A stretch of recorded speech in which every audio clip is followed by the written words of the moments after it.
haduwa da ku akan shirin nan na ma'auni. Kamar da kuka sani akan wanga shiri na ma'auni muna tattara batutuwa da yake suna da masu muhimmanci matuka da ake ta cece kuce a kansu a cikin kasa yau da kullum. Muna kawo su ne a nan mu dubiya akan ma'aunin mu auna mu duba inda yake akwai gaskiya, wato za mu tantance wa'annan batutuwa mu ga inda yake akwai gaskiya shi a yaba, inda kuma ya kamata a yi gyara shi mu tunatar da kawunan mu. Yau dai ina ta ma da mu je waton da mu dan zagaya mu zo, idan muka dawo daga waton zagayowan sai mu zo in gabatar da waɗanda muke tare da su insha Allah. Ta haka we'll be back from this short breather insha Allah.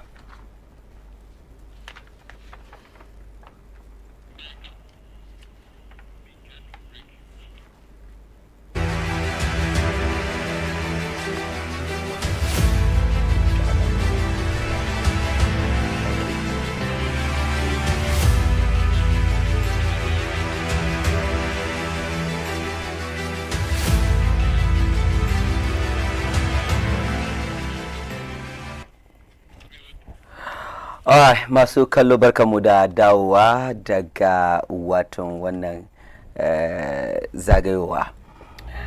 Wanda nake tare da su a cikin gida a yau na tare da watan chairman, the longest serving chairman na National Democratic Congress, watan constituency chairman na NDC in the Greater Accra region. Ai kasan aka ce da whole Greater Accra region, chairman da yake yayi chairmanci ya fi kowa a nan Accra a jam'iyyar NDC, jam'iyya mai mulki. Shi muke tare da shi a hali da ake ciki dai shine waton the deputy PRO na NSA, wato National Sports Authority, hukuma mai kula da wasanni kenan, kuma is a senior government spokesperson na wato National Democratic Congress NDC. Honorable Chairman Olabode Williams. Chairman, ya garin? Lafiya lau. Tun bayan appointment da sauransu ba mu sake haduwa ba. Anyway, congratulations. Thank you very much. Na hope kaman nan zuwa next year watakila position na ma ya sake an sake zuwa gaba da ikon Allah, insha Allah. da ikon Allah. Tunda His Excellency John Dramani Mahmad nan da kuma Chief of Staff, my godfather, na samani cikin ikon Allah within the shortest possible time Allah ya yi magani insha Allah, based on my performance and the trust I have in NDC. Kowa ya sani saboda shi na yi magana ba, amma everything is God is in control. I know it will come. Inji Malam Bature, where you are looking good. Thank you very much. And I thank God and thank my almighty wife, Ajia Neema Olabode Williams. Da yau kokari take mini bayan shi kuma kana continue. Yayi. Yayi.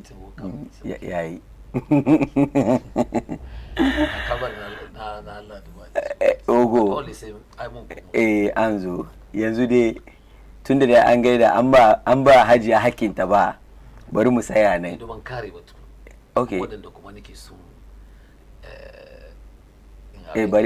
bari muka gama fira koya. No problem. Ai ka san Hajiya dai ya kamata a bata hakkinta. Tunda da an bata hakkinta shikenan. Hajiya muna gaisuwa o. Ina tare da Honorable Muhammad Awal, MPP communicator. Honorable, wato communicator na jam'iyya mai adawa kenan, opposition party kenan.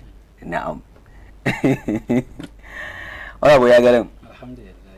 Kace an gani mamaki Ghana saboda perhaps for the first time an samu party da zai 4 years ko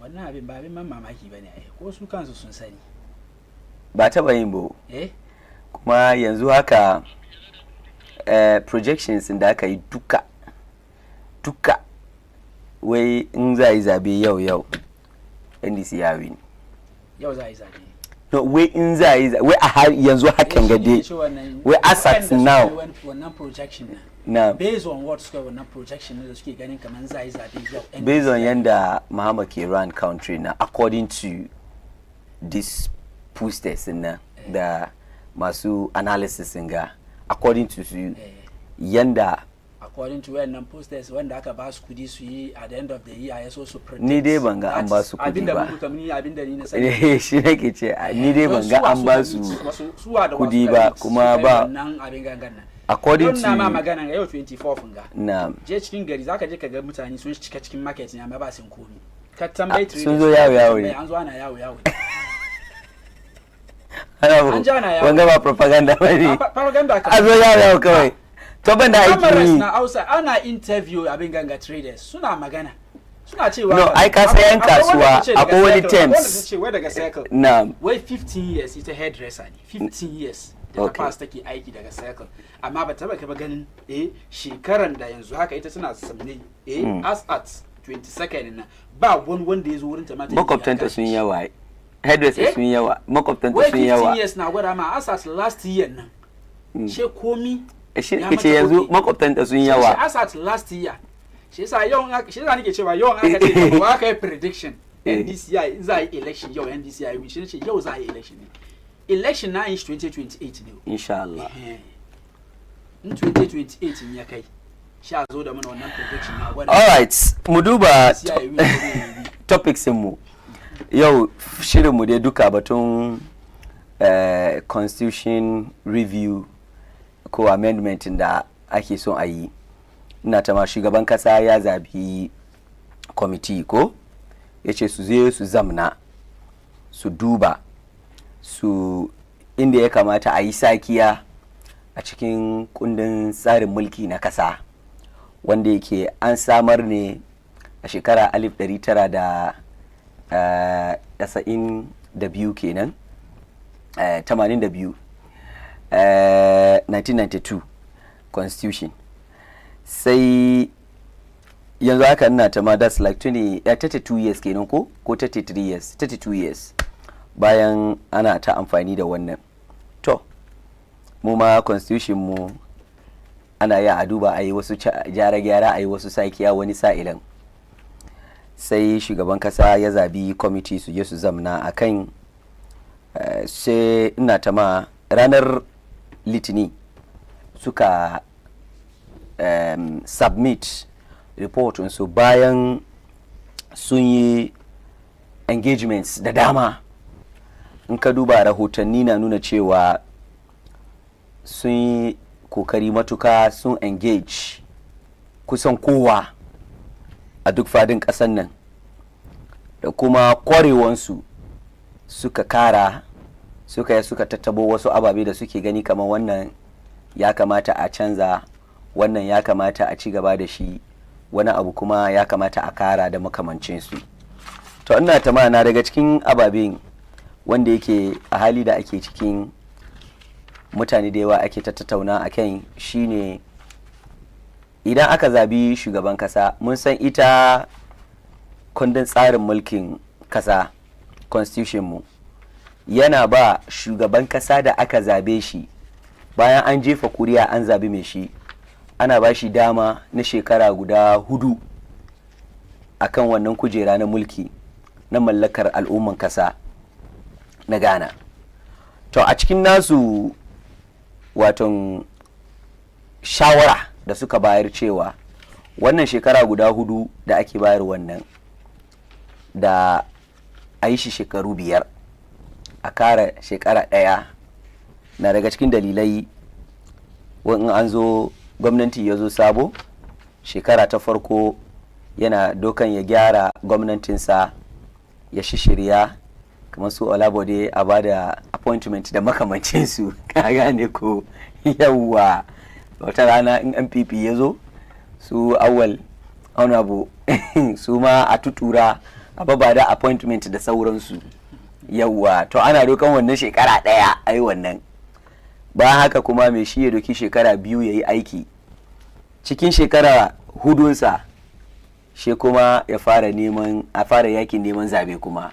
Ta haka na daga cikin shawarwari na gwada cewa ko dalilai na gwada kamar gwamnati na samun tsawon shekaru guda 2 kawai ya yi mallakar koko ya yi aiki. Idan aka sake jefa mai wato ya yi aiki shekara 4 kacal, isa suna ba da shawara da a yi shi shekaru guda 5. To shi ne mutane dai suke magana a kan, har ma akwai waɗanda suka ce ai in ba yi sa'a ba aka samu gwamnati wanda yake ba na gari ba ne, gwamnati ba na kwarai ba, wanda yake a cikin mulkinsa al'umma za su shiga a cikin halin kakani kayi da kuma wani mawuyacin hali. Wato kaga idan an yi haka tankar tabbas za a sha wahala shekaru 5. In aka sake jefa mai shi za a sha wahala shekara 10. Amma idan aka bar shi 4 lokacin nan za a sha wahala shekara 4, Allah ya kiyaye. In aka sake jefa mai shi a sha wahala shekaru 8. Amma in an yi sa'a aka samu nagari, mun fahimta ko, wanda yake mai tsauraran abin nan, mai tausaya matalakawa, to sai a yi sa'a na wato shekaru 5 ko 10. To wayannan dai suna da cikin koke-koke da jama'a ke yi. Bari mu fara da wannan topikin nan, mu fara da wannan sa'annan mu zo akan wasu shawarwari kuma da suka bayar insha Allah. Honorable Chama Olabode, na'am. Thank you very much. Da ka bani invitation kamar yau da safe ko da rana, shi ne ce ciki ko Allah na zo, because even though muna da so many activities, but now decide kamar I have to come and make sure kamar na set certain record straight. Amir, before fara wanga my submission, ina son use wanga opportunity first and foremost in gode ma Allah, mun gode ma babanmu, kakanmu Dr. Sharabutu, in gode ma families na duka da suke birnin Salaga kuma da suke nima nan. Allah ya bar mu tare. My wife Ajiya Nema Olabode Williams, Allah kiyaye ta da irin kokarin da take handle situations. Hajiya Nafisa 1, ina samani assistant ta kuma kenan, Allah kiyaye ta. Ga su Ajiya Nuwera Obami, ga Alaja, ga Ajiya Nasi, sannan ga amman su Ajiya Kubura, Allah kiyaye ta kuma Allah ba ta lafiya, da brother na kuma Alhaji ta kuma Allah ya bashi lafiya, mijin Ajiya Nafisa kenan. Not forgetting King Faisal, founder of Vibrant Ladies na Nima a Yawasu East, da kokarin da suke yi. King Faisal in kana duba wanga program, Allah ya kiyaye ka. Da Shalito Alhaji Shell, chairman Yellow House kenan. In fact, one of the most active member of the party from the branch level, daga Yellow House, Alhaji Shell, na salutunka. Not forgetting my godfather, Honorable Julius Debra, Allah kiyaye shi. His Excellency John Dramani Mama. And I so use all the Christian fraternity, whether you are NDC or MPP. Mo wishes the best of Christmas and the incoming New Year. Ama awali awon magana na so correct shi.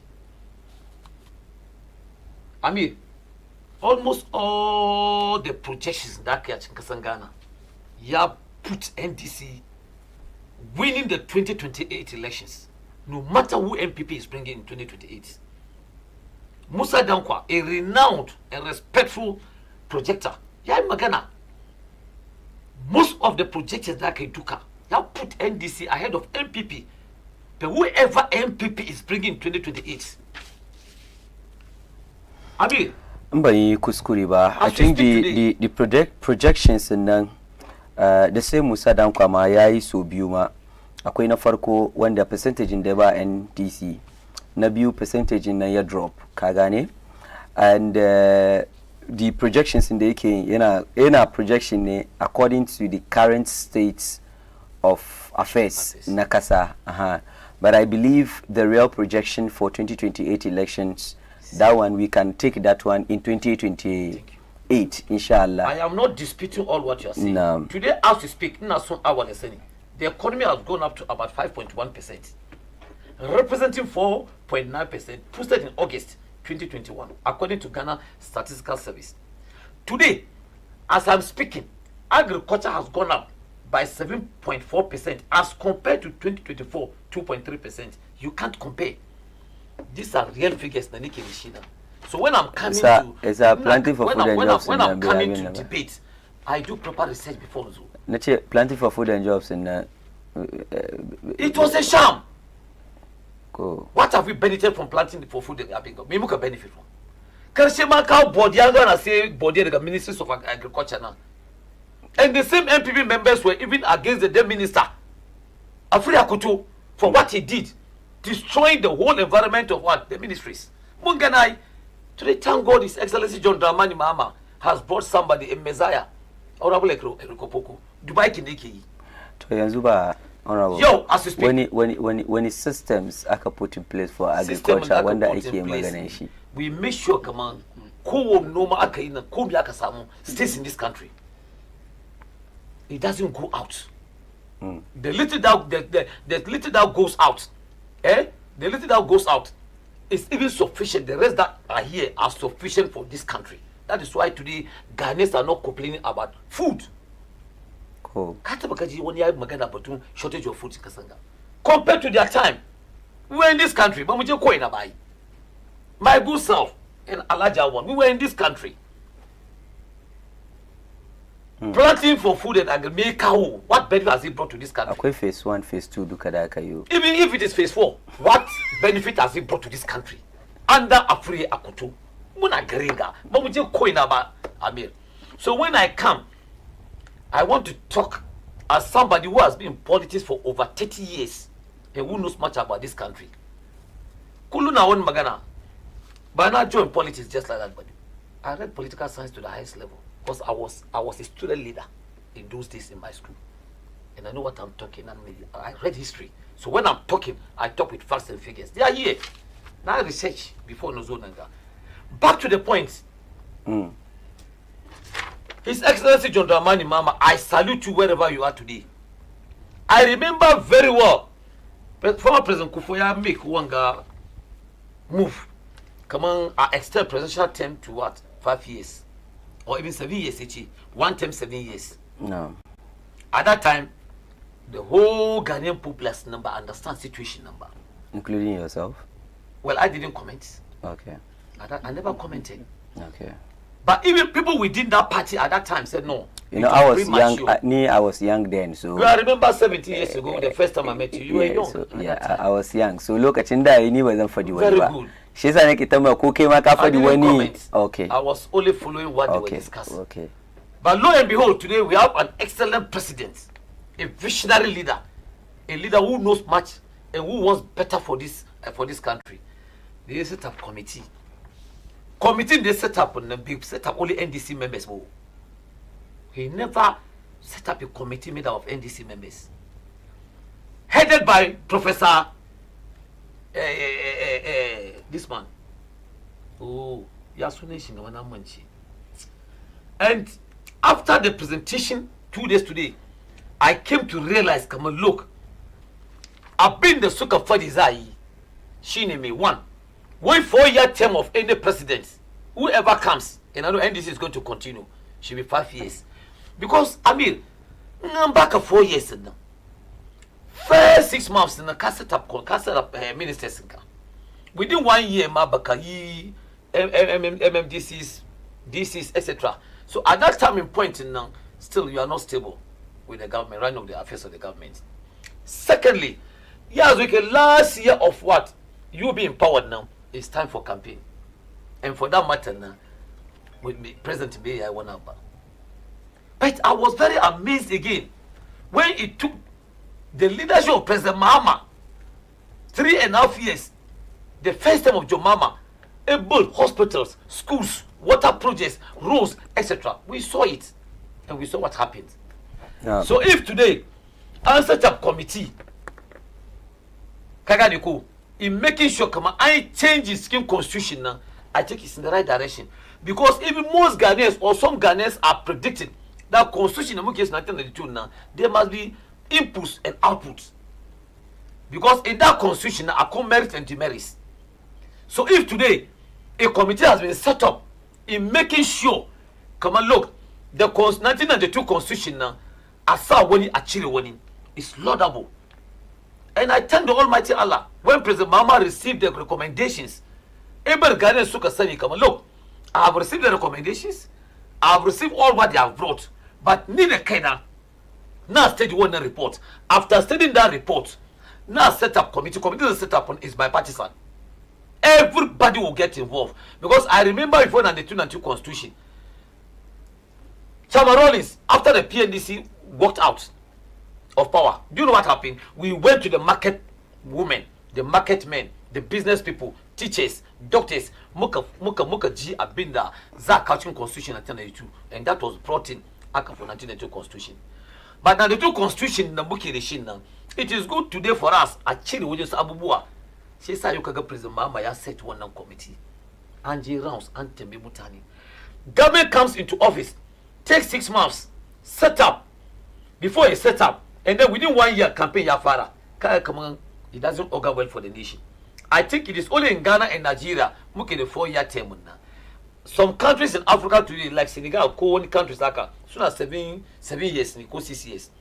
And by the time is doing 5 years. 5 years, yes. And then Senegal is doing 7 years, 6 years. Don't worry, not checking. So before government in a power now, come with massive development within the nation. So the Suka proposed changes in the Zochikin constitution now. It is very good. And apart from that, they also proposed changes to fight corruption and the structures of the office of the Attorney General. Not comment to the one now. Because Amber Attorney General and Minister of Justice more powers. So if today unreggae certain powers desire a transfer about one agency, the Sumadas to Aikikan one, I think is in the right direction. So that the Minister of Justice today will deal with the justice of the country. Taganiku. And the agencies that are set up to fight corruption should also what? We also fight corruption in this country. So that at the end of the day, it is about Ghana and not any political party.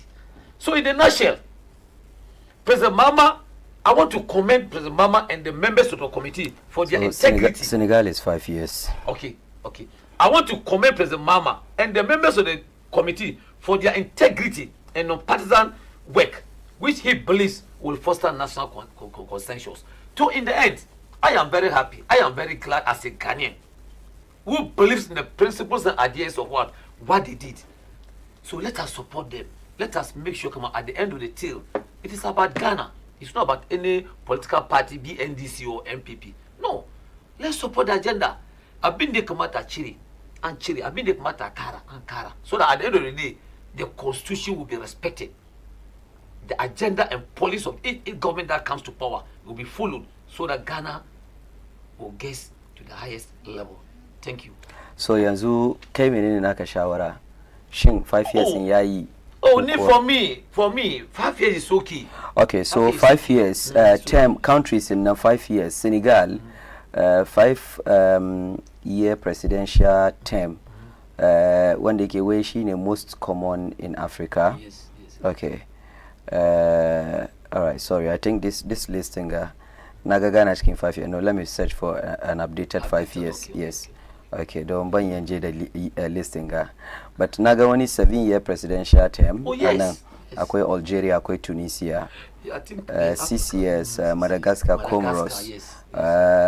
Democratic Republic of Congo, yes. Shima 6 years. Yes. Akwema 7 years, which is the Algeria, the Tunisia. Yeah. Okay. That is common. 7 years, one term, Kenya. Yeah. Only just one term. Shema akwe irinsu less conventional, like when the Suba Suda term haka, Kaman Libya. No stable elected presidency currently anyway. Monsanto Mutuang Gaddafi, yeah. Eritrea, no fixed term of elections. Eritrea is Watini, where also known as Swaziland, a small country inside South Africa. Yes. Recently, Masarkin Yazo Ghana, and I think he's the richest king in Africa. Yes. Yeah, abin ban mamaki da shi na duba na ce to richest skin in Africa kuma ka san me ya rufe wani dan karamin zani haka. That is yeah, that's their culture. Yes, that's their culture anyway. You know kaje South Africa akwai gari guda biyu. They have 2 countries in South Africa. That is Eswatini. And then also, Eswatini, also known as Swaziland. I learned colonial name was in Swaziland. She kingdom in Eswatini. And they also have another country, Lesotho. Shima in I think Lesotho, Shima Sarauta Suke Auren. And Kuma Morocco, Shima is a constitutional monarchy. Watu suna amfani da constitution amma dai sarauta ne kasan shi ma Morocco sarki ke. Aha.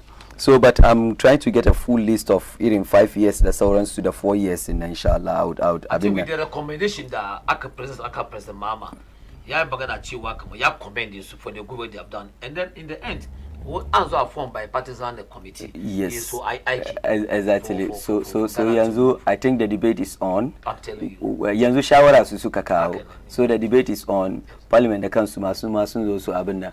Isa kai kana going by 5 years. Oh yes. Okay. Honorable.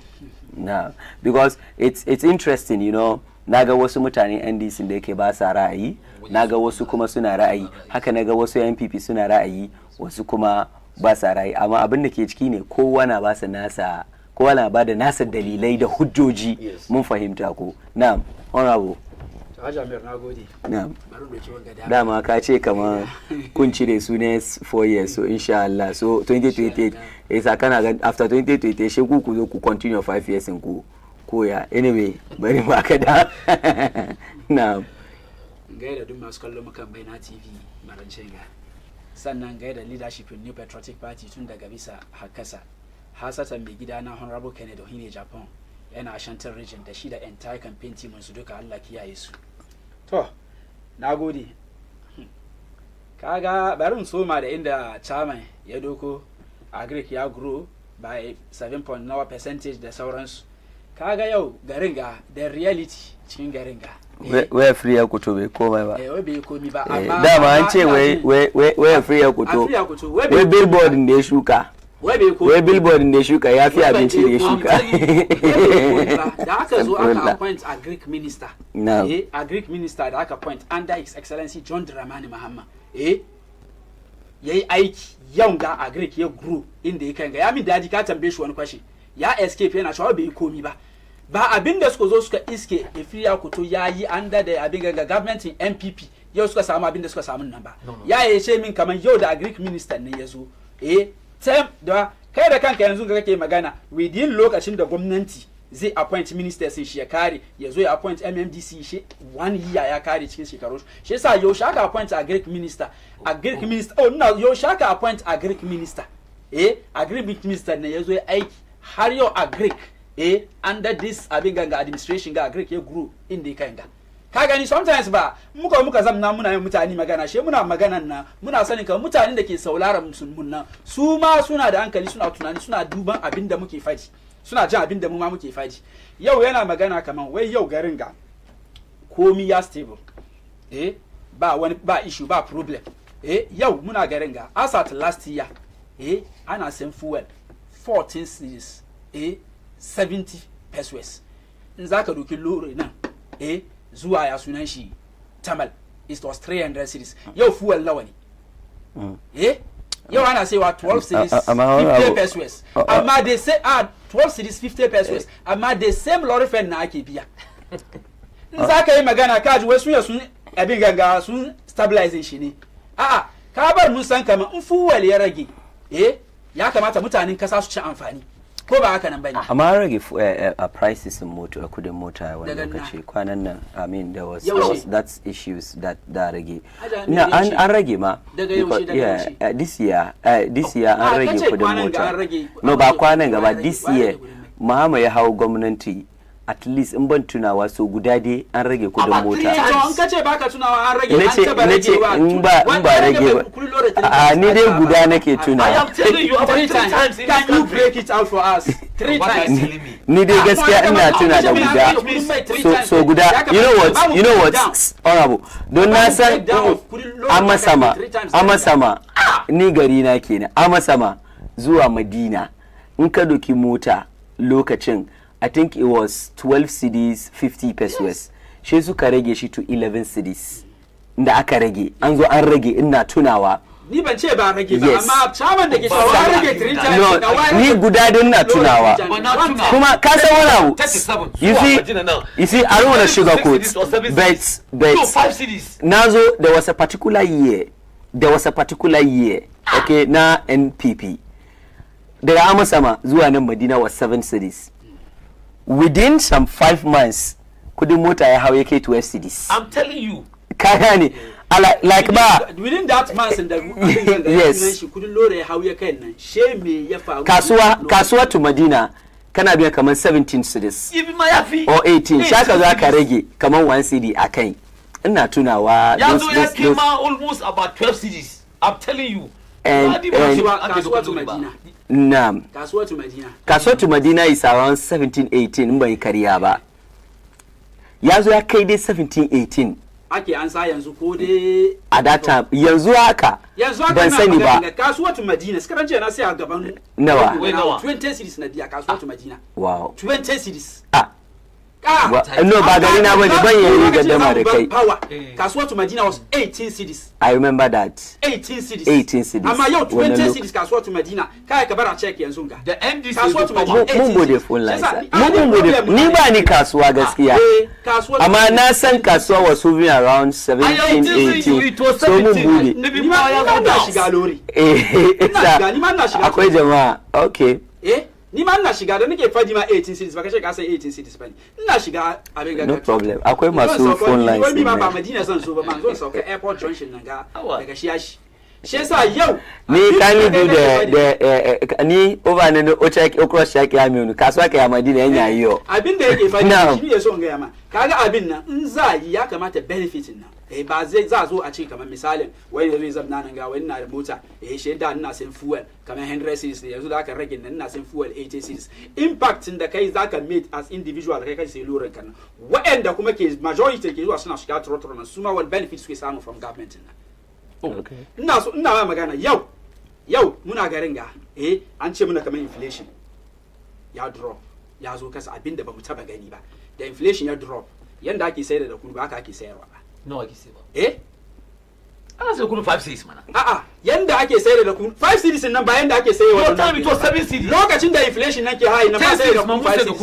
ba ke sayar da kudu 7 cities nan but honorable issues of foodstuff ko jiya somebody met me and you know what I have this cousin honorable I have this cousin muna zamanin nan kan platform gano ake the same argument a ce muna food abinci yayi tsada yau wani impact ya zo muna cewa still abin nan na da tsada shi aka ce min wai issue of food stuff da ne she producer na ya cross check we public transport 20 cedis na kasuwa shi sa yanzu nan inda ana sai lokacin da ake sai fuel 14 cedis 70 pesos 18 cedis ne shi aka na sai da fuel 12 cities 50 pesos shana sai wa 80 wani impact haka mi kasuwa zuwa Madina 20 cities in and out 40 Ghana 40 cities ka gani shi yasa yanzu wani abu wani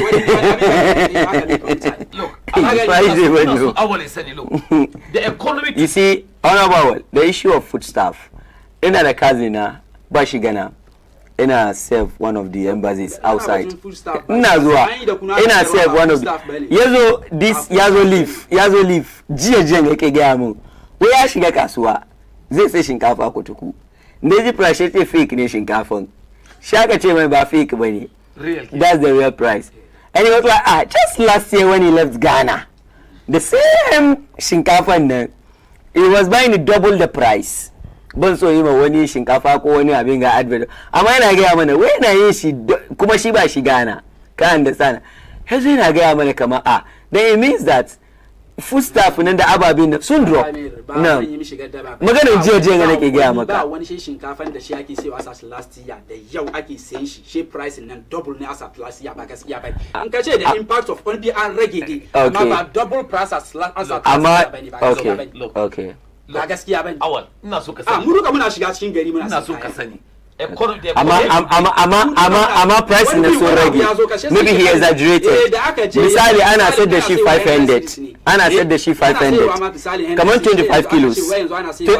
shinkafa 25 kilos na ji shi kenan ana sayarwa 75 cedis yau da waɗanda ke sayar da shinkafa suna diban 10 cedis 15 cedis ne she still nan an rage nan amma su wa'anda naka zo zan je sai shinkafan nan ana sai zan dibi min 50 cents abin ganga 20 akwai inda ma ake saiwa 50 cents yanzu akwai quality shinkafa ko wani cikin akwai variety but then honorable you know that there was a time in da shinkafa 25 kilos wani lokaci ka sai shi ta wurin 500 cedis and yanzu haka ina magana da kai shinkafa 25 kilos 300 and something Ghana cedi ka samu ko ba ka da yes 300 and something Ghana cedi kana rike da 400 cedis ka samu shinkafa 5 kilos me 25 kilos me kyau ba irin kwanya ba amma da na kasa sai dai kana da kaman yanzu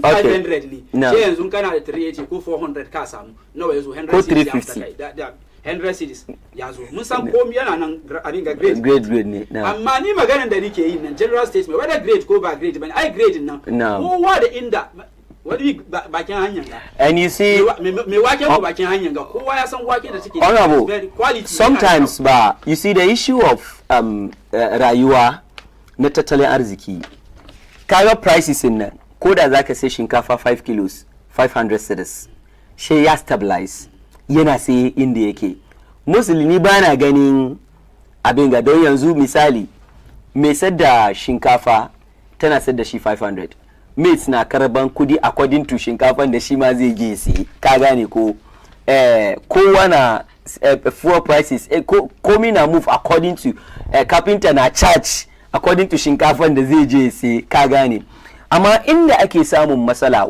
wanda yake ya faru lokacin gwamnati NPP shine rashin stabilize economy wanda yake yau ka je ka sai abu gobe shi kaga ya hau ya je to wan inda ake samun matsalan nan kenan amma in kaman kayan honorable sun rage by 100 cedis for 1 year I mean wanga ke ce mai stable economy shi na ce ma ai ko lokacin NPP nan kana ga NPP ne kawai shi tashi ganganci shi price abinci ya kai haka masa there was lokacin nan there was a crisis inda ya develop abin da yazo ya kai corona aside corona ma akwai Ukraine war wannan wani abu ne da yake mutum ko a fadi ai wasanni da shi ba ya shakanci da shi ko menene fact ne da yake ya affect duniya duka yazo ya kai muna Africa ganan gama ganan ga da muke magana kana da kudin ka kashi da market ka sai komi amma Europe ma baka yi ka je ka sai shinkafa more than guda biyu ba yadda a sayar ma saboda cikin an shiga cikin wani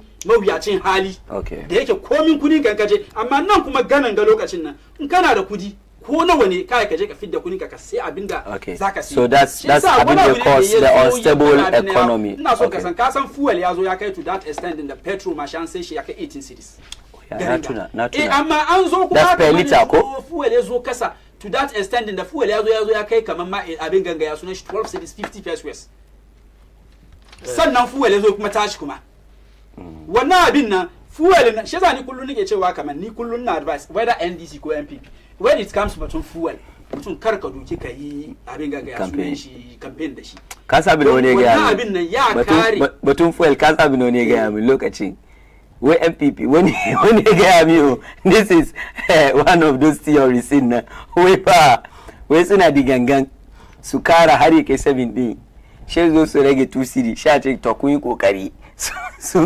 that's maganan da wani ya gaya mu that is 2020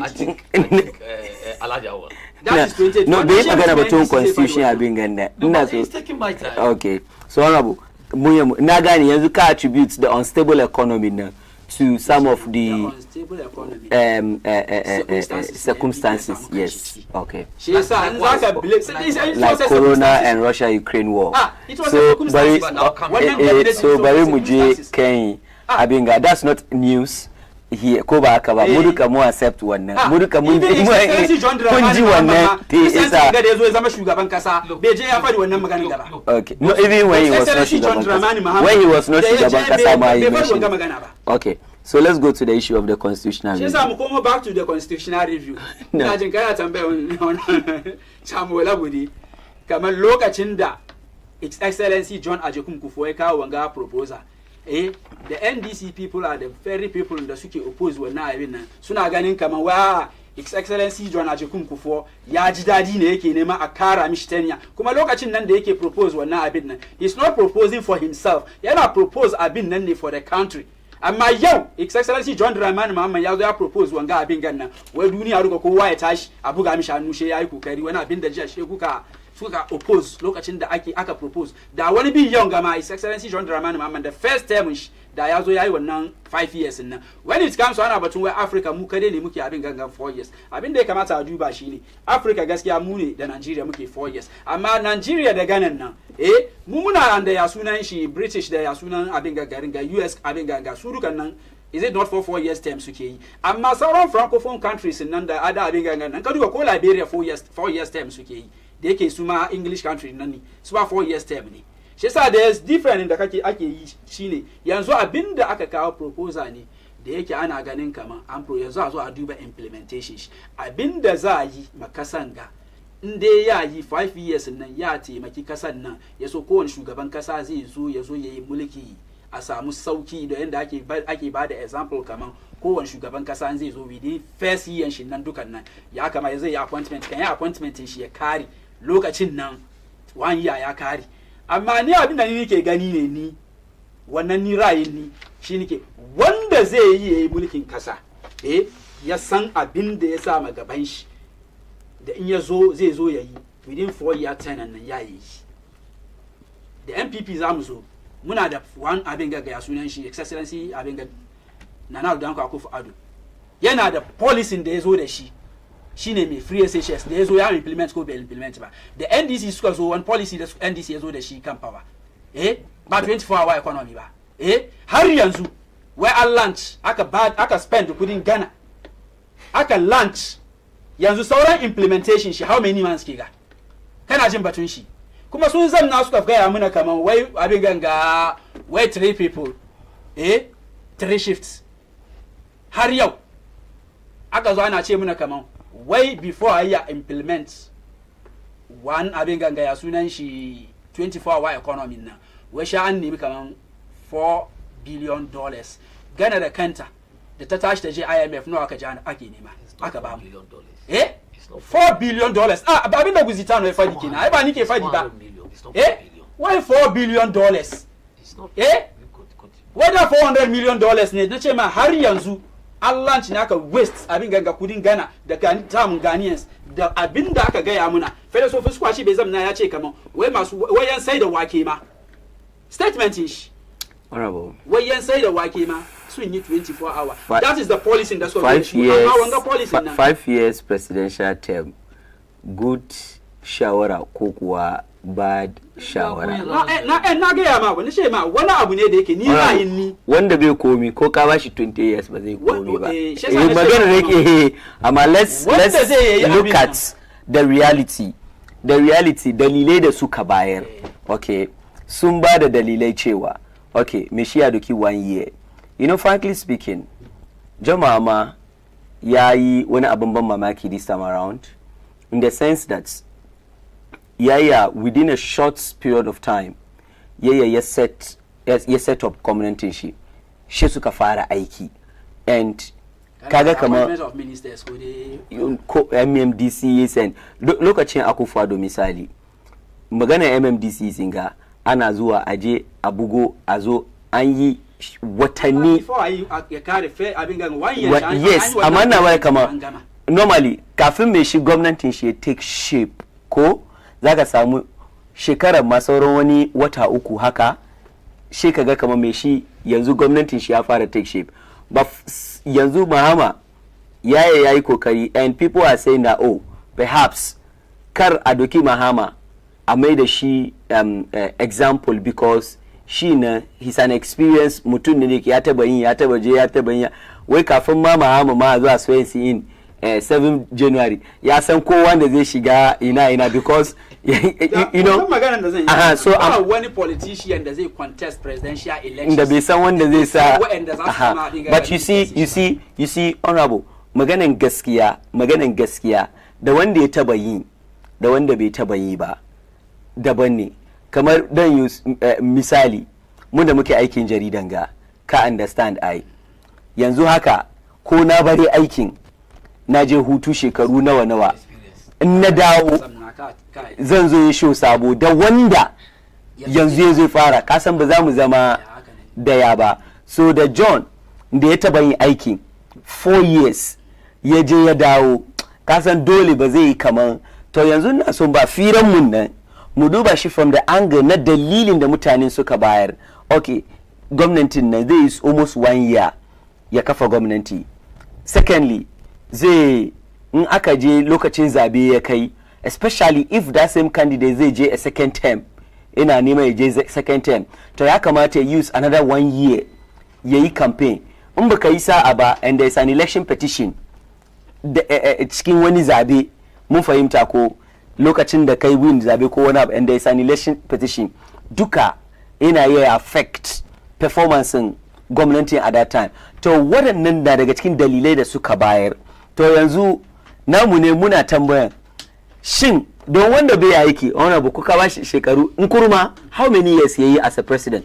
From prime minister yayi 3 years 1957 to 1960 ya zama prime minister, and then Ghana became a republic in 1960 1st July, okay, 1st July 1960 to 1966 Nkrumah yayi president na Ghana. That's 6 years. So in total from prime minister yayi president 6 years kawai, yayi prime minister 3 years, in ka hada ma duka 9 years kaga that's almost 2 terms in abin nan. But yanzu not only in Ghana, I mean murka mun san matsayin Nkrumah, you don't take it away from him. Yeah. So sometimes perhaps wani ya ce kamar number bai count, wani na kuma ka bashi ko 20 years ko 100 years in zuku ne. So menene ra'ayinka, shin yayi ko bai ba? Ka gane ko as to whether an ba su yi ba no, let's look at the reality when the both parties are facing. The reality is what the MPP is facing, the NDC is facing, and then we look at it and give the benefit of the doubt. Ko ba gane magana na exactly. John Dramani Muhammad, His Excellency, shi ma ya zo da proposal ga don wasu ashe da wani ya kawo jiya sannan shi ma yau yake ganin the need of jiyan nan tunda abin bai ba shi ma ta yabin shiga bare ya gani ko an ya implement wannan, amma shi ba zai enjoy ba. Shi nake fani ko wanda ya zo da shi jiyan na ba shi zai enjoy ba. Sa'an nan John Mahama bai propose ba. No, it's not John Mahama that proposed. Kufuor shi da kai shi ya propose, amma John ba shi ya propose ba. The committee suka propose. Who said the committee? His Excellency. I say bai ce ku yi kaza ko ku yi kaza ba. Su duba su review constitution. Amma ba shi ya propose ba. Let me look. Bari magana na. Wayanda ke kallon mu ya set kuma ko ya propose shi ba zai enjoy ba. Shi nake fadin nan ai ko jiya ma wanda ya propose nan ma ko shi na propose ba shi zai exactly. So let's look at the conversation beyond that. Let's look at on grounds what is affecting both parties. Muduba beyond individualism. Can understand that John Mahama ko ya propose ko ya ci, he will not be the president of Ghana forever. Ko da ma ya propose makanshi, ko da ya propose makanshi, be the president of Ghana forever. Let's look at the good and the bad aspect of it. Is it good or bad? Will it help or not? Magana nan na riga ya ma ban san me kai kake so ni faji kan magana. Na riga yana ce ma ni ra'ayin ni na abin nan da aka zo da shi abu mai kyau ne, amma shi nake cewa shi His Excellency John Dramani Muhammad da shi zai zo yayi sarauta one policy. Wannan ne baka so kai yayi important ya kamata in mutane su ji. Yana da one policy, NDC da za su zo fi sarauta one policy. Not only one 24-hour economy. That's the most abin ganga policy da suka sai akai. Suka zo sun yi mutane. Shi ya ce wai an launch har yau implementation shi ma an yi. To wannan ba honorable in ya kai election ka gane ko if ya kai election ban ce ka kai magana na ce wai in bai materialize ba can you punish them for that? Bari mu gaya maka gaskiya a matsayina na dan jarida, the 24-hour economy that was presented during campaign is not the 24-hour economy we are seeing. Gaskiyar magana kenan wanda aka present mana da aka fadi an zo zai, amma ni yanzu ban zama nan in ce it's a scam because the government still have 3 years to go. 2028 by this time na zama ka gane ko exactly. So yanzu the government is too young, amma fact is 133 da aka gaya mana nan ba shi muke gani ba ana yi ma ne ka gane no an lanci wani abu ba ka gani ana yi ne an sa kudi yo nawa kasa $400 million. yes an sa kudi but the government is too young for me to talk about that now honorable an lanci thank you very much. saura implement ba an yayi kaga those watching us no they will never forgive our after this program. Our kana zamne nan ga kana cewa 24-hour economy. DVLA sun fara 24-hour economy. They are doing it. DVLA. They are doing 24-hour economy today as we speak. only restaurant man about Even passport office fara. Let me tell you. only restaurant man I'm telling you. Again. akwai wani restaurant in kana so an tashi mun shiga Please. an fara kai internet Very ka sani. John Mahama, His Excellency, will not fail the good people of this country. He has learnt his lessons. He has done 4 years. He come back. Look, this is where I want to take Ghana to. I like that. And he's taking Ghana to where? To the highest level today. Today as we speak, Ghana's economy is the fastest growing economy in the sub-Saharan Africa. I'll tell you. Why am I saying this? President Mahama, ya kawo certain measures. Africa took an respect. That is why today is even being given in 2027 President to lead Africa as president of EU because of the good work of Madam. West Africa soon zabe shi an zabe shi kamar in ya kai kansu automatic Ghana zaba because of the good work of John Mahama. Again, you sit here not money ka ce kamar ka comment John Mahama, His Excellency. He never proposed. In the Zimbabwe election 2024, ya je rounds meet market meet kowa samu ra'ayinsu. Kuma ra'ayin da mutane suka ce look, constitution mu na 1992 nan ya kamata a cire wani sabuwa a kara wani. Am I right? And that is why he set up a committee. We should thank John Mahama. Setting up a committee, he didn't be a committee no more. Yanzu aka present recommendation na aka bashi. Wannan zai study. Akwai ma parliament ma su ma. Even after your study ma. Akwai MPP ma su ma suna da committee. Ya wani magana ma. Well look, I will set up a bipartisan committee. Yeah. MPP, NDC, CPP, kowa zai zamna because it's about Ghana. So what are you talking about, my brother? There's a constitution. One number she fight, but definitely it's supposed to be bipartisan. It's a proposal. It's a proposal that he has proposed. Yeah. And he said, look, it should be bipartisan. So no, I'm saying the committee. No. Committee and these are experts because even the 1992 constitution by bipartisan. No, they boycotted it. Kagane ko. LPP boycotted it. Exactly. In the muke kira su zo sabna at that time 1992 we su lawyers su masani and they won't join the ordinary people and draw constitution of the day be review constitution. We are doing this is and that is why we are talking about it today. Like it's a proposal. Can't understand that. Show gama da muke, you don't know who is watching us. Magana da zaka yi ra'ayin da zaka kawo shi zai shiga. Exactly. So that is abin da muke discuss. Proposal shawara ne. Goes to parliament. Whether MPP takes part or they didn't take part, we have the majority to do whatever we want. But we are not doing that in the bad interest of Ghana. Never. Muna in the good interest of this country. That is why today the Nigerian Student Support Committee suggests to me, what are you going to do? You are going to waste your time. So you are wasting your time. Minority in parliament. So in a nutshell, yanzu hakan ga. In a nutshell, both panels you and my good self here should support the NDC government so that at the end of the day, we use 5 years. So after making it 5 years, first time now, abinga COVID-19 rapid sport, abinga Ghana, abinga kuna wishi kun waste time kuni. When COVID abinga. Lokacin COVID-19 na. We gave you intelligent proposal, you didn't take it. Honorable, but I don't think kama issue ga don kuduka kuna rai da abinga na mutane. So wanga ba magana gada ma bane. Saboda kuduka honorable, kuduka kuyi rai kama 5 years in yayi. It's good. Kai ma kai rai 5 years in yayi. Ni dai na ce ni dai na wade ne in ba yi sa'a ba aka samu wani mugun sarki. Ka gane ko? No, if it is passed in parliament, yes. There was no way any government can reverse it. Shine nake ce kaman ba.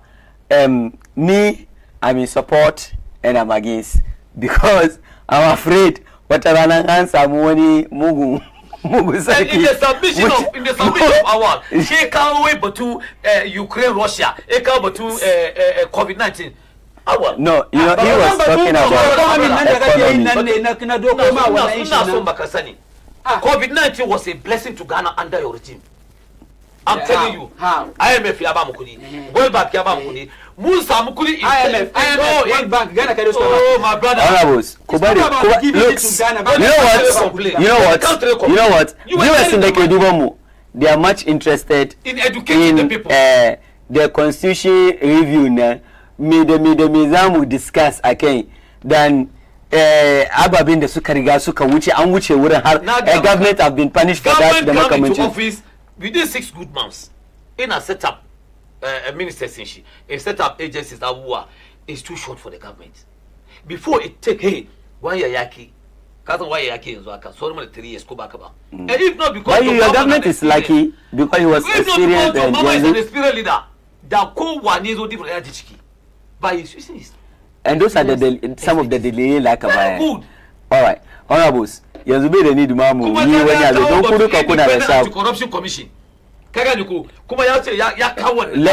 Let's look at another recommendations. Abin da propose dai ba da yawa. Shi ne ke fa mu duba another recommendation da suka bayar ko proposal da suka kawo. Shi ne shugabanci ka sai yanzu before ka stand for president ya kamata kana kuma 40 years. That's per the 1992 constitution ya kama kana 40 years sun ba da shawara kama at least wanda ke shekaru 30 years kamar ninga haka yanzu haka zuwa anjima na ya na ya nime wani ya kake dariya ya gane ko sun ce 30 years an ya yes ai yanzu is 40 yanzu is 40 amma su proposal da suka kawo suna suggest for 30 years ya stand as a presidential candidate a vote mai zama shugaban kasa na Ghana ka gane ko amma let me come in kaga to be frank presidential leadership is a serious business. No, are you getting me? Yes. I would never support 30 years it take over the mantle of this country. I will not support that. Reasons. My reason is no. Ashe samu rika muke nan ga don ba mu san wa ke kallon mu ba. At the age of 30 years with even your qualities na kike da shi experience. Bai gama social media ba tukuna. You cannot manage the state of this country. But foreign countries, akwai countries there where I can quote wasu kasashe. How are they coping today? Da na Ukraine now it's about 30 something years. Zelensky? Ko nawa yake da shi ma 30 something years of yeah, check and see. No. Ukraine now Zelensky. Very good. No. It's about 30 something ko 40 I don't know. You check. I think so. It's Kamina asking 30. Look at the way he's mismanaging even the people are suffering in Ukraine today. You think so? Yes, I'm telling you. They rely on US to give them aid. So for me, Zelensky yana 47 years. 47 years, okay. So, no. Okay. But come on, according to the Africa, yana 30 something. I don't know. I think ba na Senegal ba. This Senegal, yes. What's Senegal? Come on, Makisa, no, but Makisa alkeno ko wani.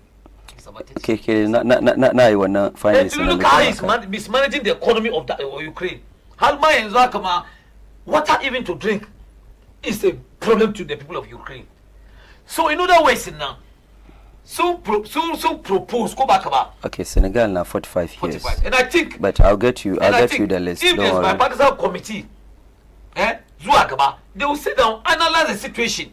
Come on, at the age of 30 years, we cannot even support this agenda. Are you getting what I'm saying? So Nine, I will not support the age of 30 years is man the administration of this country. Never. And if it's 45 to 50, I think it's better. So, Ajamir. No. Kaga shekaru 30. Several world leaders have served as president or heads of state under 40, with notable recent examples including Ibrahim Traore, Burkina Faso, 36 years, Daniel Nobia, Ecuador, 36, Sheikh Tamim bin Hamid Al Thani, Qatar, 36, Basiru Diomaye Faye, Senegal, 44, da kuma historically JFK USA wannan historically kenan. Yes, historically JFK US 43 when elected, that was 43. And wannan Senegal ma is 44, ai yanzu yana 45 years, da zun da na check yana 45 years, he became a bit number by 40 years. So when the ma suke less than 40, 36, yeah, Traore is Burkina Faso 36. Yes, say Ecuador, Shima 36, the same 36. She Qatar, Shima 36. So run the Senegal 44, a hali like HK 45. JFK historically 43, Wanama is not less than 30 when elected. And Theodora Roosevelt, US, Shima 42. Look at they take office. Many leaders in Africa and other regions have recently taken office in their late 30s or early 40s, representing a global trend of younger yes, leadership. Sai kuma abin da ke ciki ne, most of these countries kuma da muke ganin ga akwai countries in da yake wannan 30 years nan yana nan mun fahimta, like the qualification yana fara from 30 years, amma da kyar dai me shi ya samu at that age of 13 and it makes sense because I mean yaushe ma za ka shiga cikin politics ma har ka rise to that level na ma ai 8 years ma ya tun wuce kafin ma ka san kaman kana politics ka tun kai 30 years kafin ma ka zama minister 8 years ma ka kai 40. So sometimes it makes sense, like sometimes you know the yake ce mai the constitution nan dai na da qualification nan na amma da wahala dai zaka samu mai shi nan gana misali 40 years ne amma sau nawa ka samu 40 years ma, even 40 years ma ya zama shugaban kasa. You understand? Anyway, ban yanki bakin ka ba. In ka duba kaman 30 years nan da gaskiya ko ni ban yi ra'ayi ba don ya yaro kware ko. No, ya yi kankai. Sannan kuma yanzu haka yanayin da mu muke ciki garin ga in ka duba yaran da ke tashi. No. Yaran da ke tashi yanzu da abin ga kamar English word wana cewa Gen Z ko wani kaga akwai wani abu 2000 born ne na rashin kunya ba biyayya. Kaga ko siyasa ne da kake gani ake yi siyasa both political party ga duka mun sani in mutum yaro na ciki in dai baka biyayya ma baka samun opportunity ka kai wani level da zai zo ya kai ka ce zaka kai inda ka kai wannan within 30 years nan yayi wuya. Ka gani shi yasa ire-iren wani abu in ka duba tsarin musulunci ma ka gan ba mutum ya samu kaman 40 years ba ba bashi ma annabci. Ka duba tsarin musulunci don annabawan nan she dai kana ganin akwai alamun nan ne amma kan she me shi ya cika 40 years aka ce lokacin ne me shi me hankalin shi yayi me ya cika. Ka gani amma yanayi yanzu akwai mutum da yake ina jin yana da 25 years akwai wani abin da zai yi kaga kaman wani wanda ya samu wani shekara 50 bai yi amma ba shi ke gwada kaman yana da wannan hankalin nan ba. Asan ta wani bai ci waya suna dream yana son ya san ka gane shi yasa wani bin school ya je yake da wani certificate qualification shi na gwada kaman ya yi contest presidential election at the age of 30 years ko 32 years nan. Ka san ya kan Africa kuma da kanshin nan muna duba wannan qualification diminanka da yanda attitude ka yake with that age nan da za ka yi ka zamna ka mallaki mutane ka shugabanci mutane within your constituency balle har ya zo ya kai presidential level ba. Shi yasa wannan abin nan dai su ma wani proposal ne da su ma suke ganin kamar ya kamata a zo da shi saboda zai ba wasu yara university ma bai kare wata kudi ma ba mu yi ba ni dai gaskiya ban rai at that age. No, even Ghanaians will never support that agenda because at the age of 30 now you are not Masa, we should even discard that. But you see, ya ke ce mai wani abu na nan ana akwai daman amma samun daman zai yi wuya saboda at the age of 30 ka san before ka samu ka qualify ma ka zo ka saya wani lokaci ko primaries ma ka ci primaries kawai ma ai ba wasa bane. In ka duba ma the political abin ganmu ma misali ka ci primaries kamar wani kamar mu doki Professor Mills ya ci primaries ya je ya contest 2 times 8 years kenan term shi sa'annan ya win. So inda mun ko 30 years ma ya fara nema ma ya kusa shiga 40 years almost plus 12 exactly. Ka gane Akufo-Addo the same thing. Ka gane ko mu doki wani kaman Baumiya yana kare vice presidency ya zo yanzu haka zai je zamna gida 4 years sai koma perhaps in yayin primaries ma kenan Allah wa alam ka gane magana na so certain processes ma da ke sometimes kafin ma ka kai ma haka zo ka zama shugaban kasa ma kai kamar wani 12 years ma in the pipeline already, you know, it takes some time. So sometimes in dama ne perhaps amma samun daman ba sani ba ne wani age at the age of 30 years in dai me shi wani zai fito as a presidential abin gangaya so maybe independent amma ban da shi to ina mallaki wannan kudin akwai political party da zai allow that age na yazo no the process na ma with the NDC and NPP yes. Process ma da zaka bi cikin with that age na da wahala ka gane ko like kayyaka executive position ma na from 30 years now bai easy ka samu ba zai biya da wahala from 30 years bai easy ka samu she dai maybe yazo ya zama wato wani babban yanke numfashin ka ba chama she dai maybe kamar da kace independent kuma independent 30 years wannan age ne ina me shi zai tattara wannan makudan kudin ana ya samu dai yazo yana neman contest election ba wai lalle shi yazo ya ba mutane kudi ba mutane suke ganin kamar ya cancanci ne but you see there's this trend ba kamar misali Cheddar bari use Cheddar as misali yes Cheddar shi ya fi ma wannan age because tun da dai 40 years it means ya wuce 40 years amma there were people who were like look approaching Cheddar nan ba su ji dadi ba saboda there is nothing to prove yanzu haka wani abuwal ka zo wuri na ka ce in baka dama ka zama wani abun da baka taba zama ba misali chairman yayi chairman for 12 years ko ba haka ba shi yazo ya ce kaman ba ni dama in zama chairman I easily zan je in duba lokacin da zama chairman me yayi ko ba gane ba exactly track record so people are like okay ce da me kai yanzu ka ce a baka wannan dama in magana ne ni Amir ni ma na yin zo yin wannan surutu ko wani magana but I'm not describing financial surutu with all due respect you know sometimes I mean yeah so mutane na ga okay ce da me yasa bai doki wannan magudan kudi ya je ko da constituency ma ya kama ya sake constituency har mutane gane su ce irin wanga mutum muke so that is ka gwada on grounds so wani lokaci ma da wahala ma a ce kamar jama'a za su dai ganka kawai kai correct ne zo ka zama shugaban kasa zai ma yi biya ka gane ko zai ma yi biya the biggest mistake in muke yi ne sometimes we need to look at the personality and the experience of the person ka gane ko just because wani ina da kudi shi zo ina son contest da ka bashi position na fallacy I'm telling you akwai da ma ka ba su leadership constituency leadership suna guduwa ma one time because the person hasn't got experience. No, you see, one thing about politics, especially, it's a process. The more you do, the more you become experienced. Let's ask honest. Let me laugh. That's 1 minute. Come on, you aka. Now pass through ranks from branch secretary, no ward secretary, no deputy council secretary, no secretary for 8 years. No chairman, no campaign coordinator, no GM for 16 years. So I've got that experience.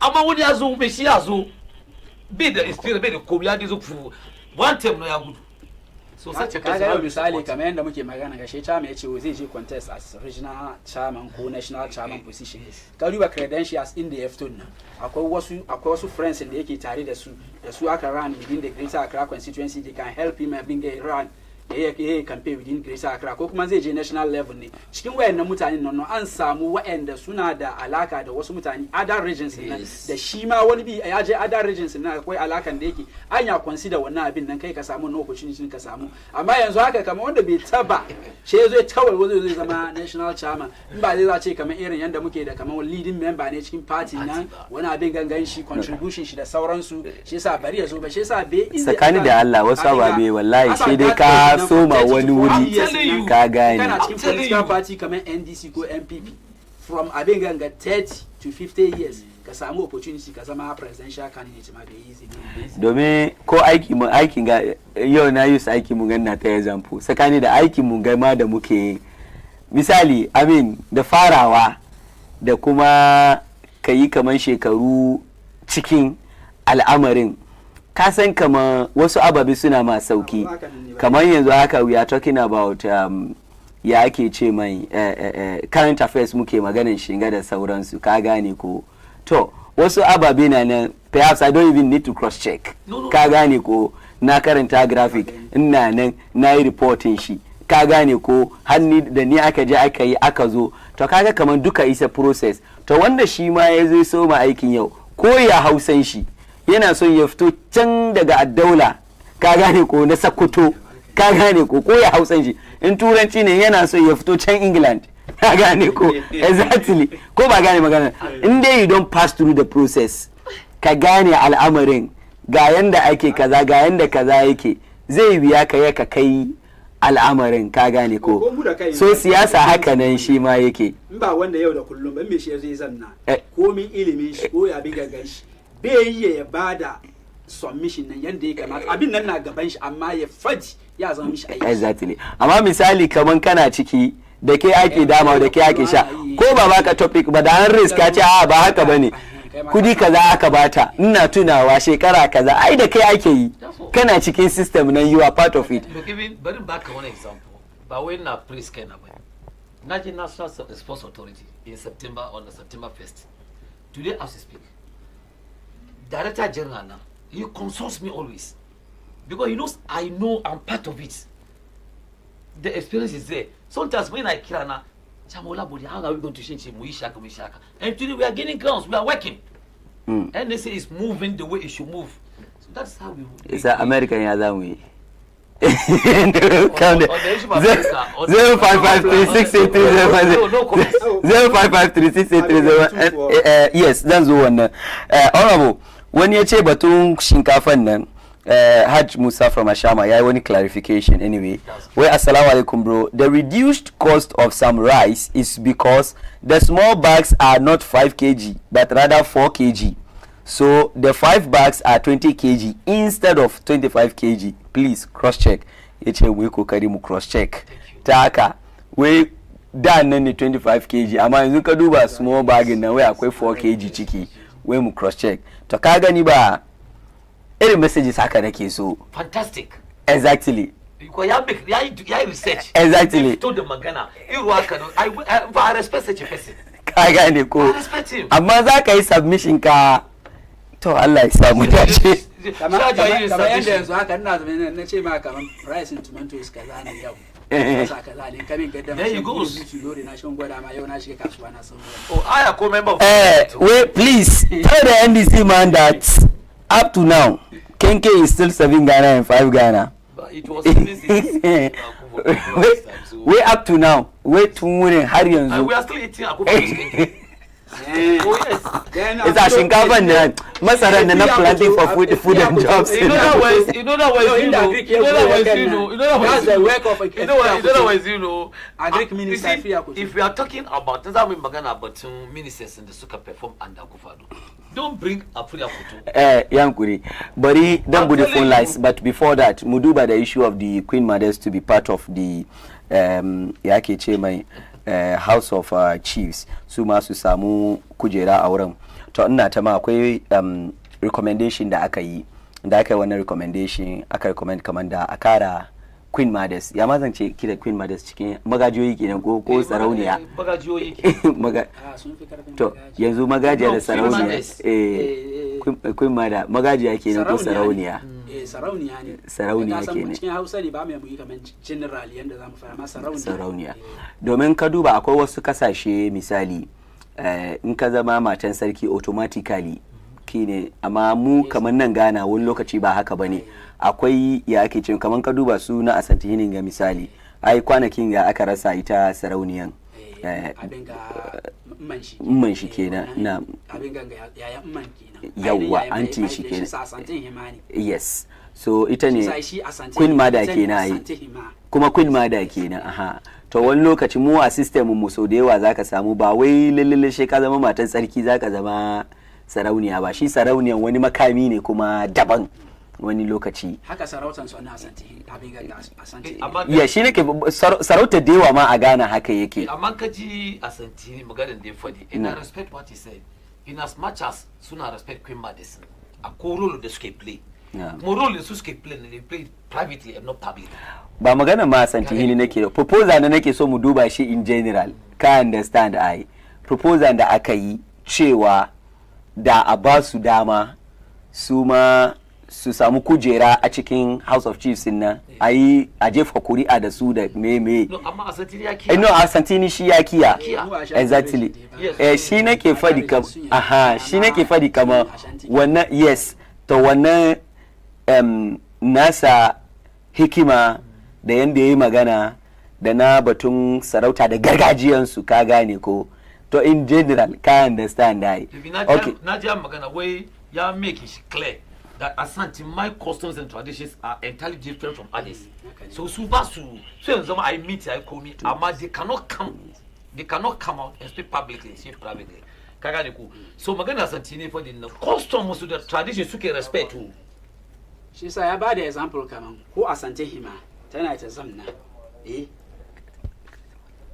na'am ko Asante hima tana ta so ta zamna ayi shawara amma ba ta utter word in an kari in an shiga gida in dai tana da wani ra'ayi ne she ta fadi in shi ya kuma ya zo ya koma ka zamna da mutane jama'a she ce ga abinda aka ce kaza amma ita ba ta make wani abin ganga ya sunan shi decision ba ta take wani decision lokacin da aka zamna kaga kuma wannan ka duba abin ganga ko ka duba ko mu musulunci ma kaga ko wasu inda yake ana ba mace ma ba son ta take decision shi yasa kake ga kaman ana ganin kamar wai ko shaida ma namiji da yanzu ya kamata a samu mata biyu saboda akwai abin ganga suna da wani rauni akwai abin ganda na gani shi kan ina read batun issue gama wani abin ganda na gani ina na gamsu sosai da wannan yake cewa wai ai sarautar ma mata ke sarauta saboda so da yawa ma mataki da ake dauka da su ake shawara a daki su ne za su bada ayi kaza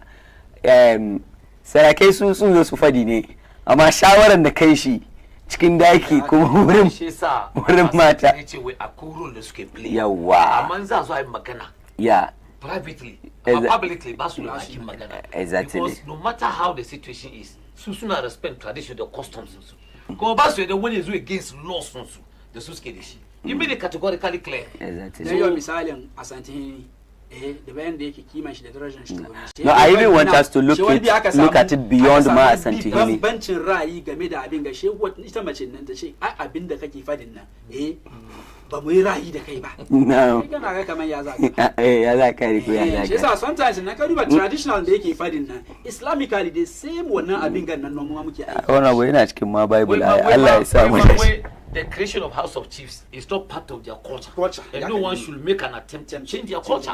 So for that matter now, I've been Asantini for the let's respect that decision. No. 0553683010 0553683010 kamar yadda Hajj Musa ya turo nasa ina ta maso da yawa if we disagree mu ringa no we can agree to disagree yes and even if we disagree entirely exactly mu kawo namu fact ka gane ko she mu aje she mu kama hanya Allah ya samu mu duka muna nan mu yi karatu ne ko ba haka ba na'am 0553683010 0553 hello assalamu alaikum assalamu alaikum wa alaikum assalam wa rahmatullahi wa barakatuh mai gidana sunanka da inda kake kira na kira daga Kumasi ya kyau kuma shi na Ababu ya kyau Ababu ne number 1 ko number 2 number 2 ya kyau to sunanka Muntala Isa alright to Muntala daga Muntala Muntala Isa daga Ababu okay Muntala Isa daga Ababu number 2 to muna sauraron ka Alhaji Muntala sanuka dai yan kuri kadan daga min murya kadan naje sanuku da aikin lada sanuka dai mutum an fitina da ku ga mishi ya ku tashi zai zamna gida don aiki ne ya tun gama an gama aiki an gama aiki don jawon ma aikin da yake yi na da mun kodu ba Allah yanzu shinkafa muna ta shinkafa 3.5 ku ka je ka ci kare yare ka kuci ku yi komi je gida ku kwanta shi ne kuma ni wani damuwa ana ta damu da bai da kyau aiki an gama hu sai su futa mu 2040 za mu ne mu je mu kuma 2040 za shi ba yanzu za mu kuma sake wani kuma ba Allah ya turga ya shirya ko ya ba mu to shi ina gode muku sanu da gobe ka zo gurin mu kuma ga ku kira su ba ta hankalin mutane ma yaya Alhaji Muntala na gode Allah ya ce mata shinkafa 3.5 na ya je mata tana ci wani kutoku a ci yaya na gode muku Alhaji Muntala mun gode na we ya mai yali ko 3.5 ana ci da kuwa 5 million ko 4 million ne nawa ne No, it's about 1,000 something. no that's the 50 kg 50 kg. yeah Even what number it has come. Salamu alaikum. kura wa alaikum salam tula barakatu Ina wuni na gajiya. lafiya lo alhamdulillah Ni Kande Jamila ni ma 44. masha Allah hajiya Kande Jamila kwana biyu Kasuwan Mamudu. kin ce Kasuwan Mamudu. yayi me Na je na tambaye su nace Ghana cikin me muke domin muna so mu gane yanda alamarin da ke mu. Suka ce ni gaskiya ne. Wanda wake suna sayan kwataku 24 million. Amma yau wake ya zo 8 million. 800 Babban kwataku 8 million. Nawa aka rage? Shinkafa kwataku 11 million, 11.5. Yau shinkafa 5 million, 4.5. Kwataku babban kwataku ko ba kankani ba. Sheta ni in mutane yan fi na ko na shaida ba ni mamaki. Ya kamata ku zama masu kishin kasa, kan zama masu kishin fadi. Don kana kallon ababen da ke faruwa cikin kasan da kamar komi ya sake.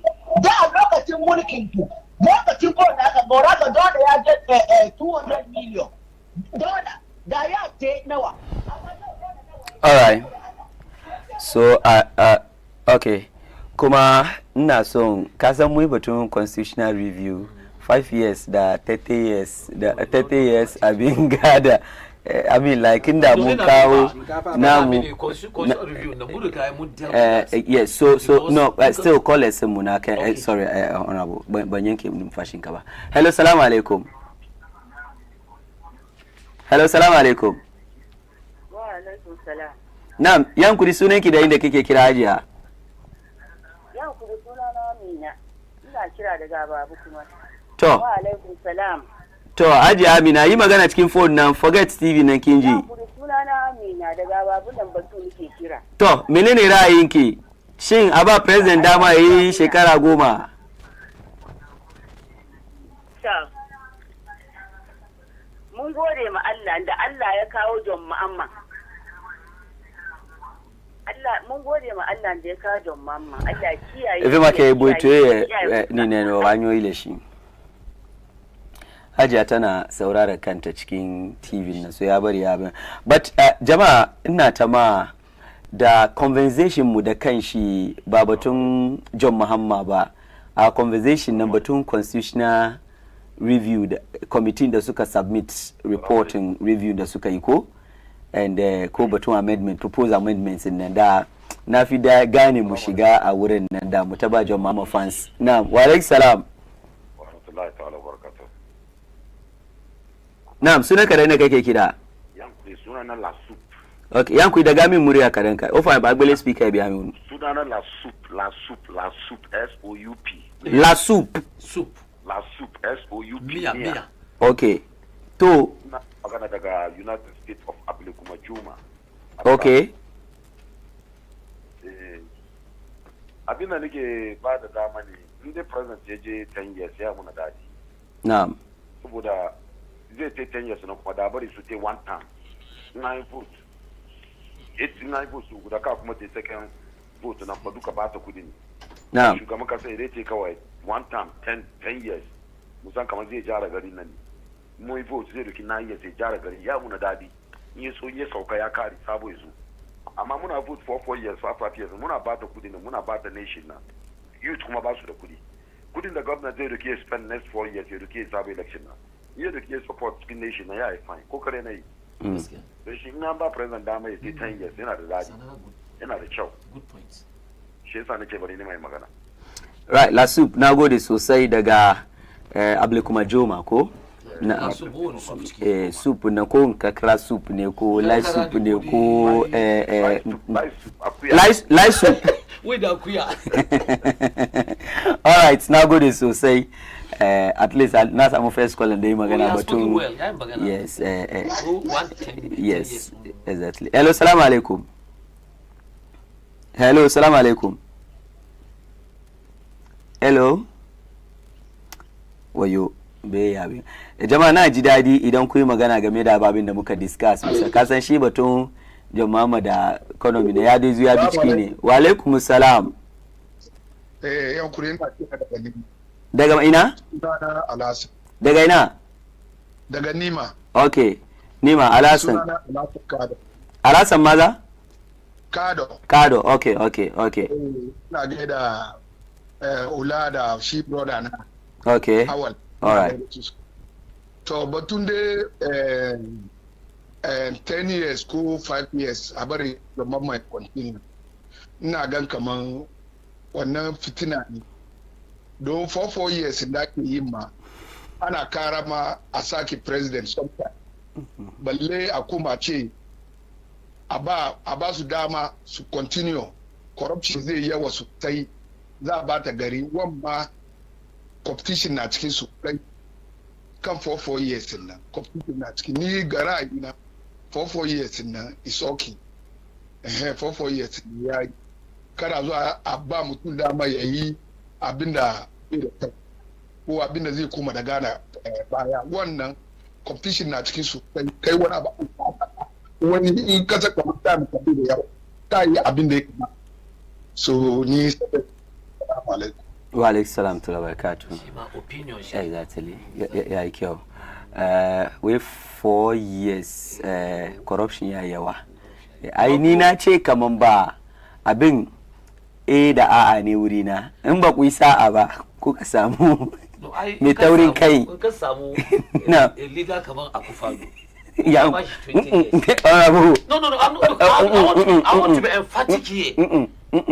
Honorable, my brother, Yankuri. You don't want to allow Wa alaikum salam to barakatuh Yankuri. Ban kat ba ni nan ban kat call. To Yankuri. Okay ajiya. Na doko katan kafin kai bisa sai da katina. Nace ba ni na katin ki ba ban kat call nan ajiya. Kamar da aka ce wai Na'am.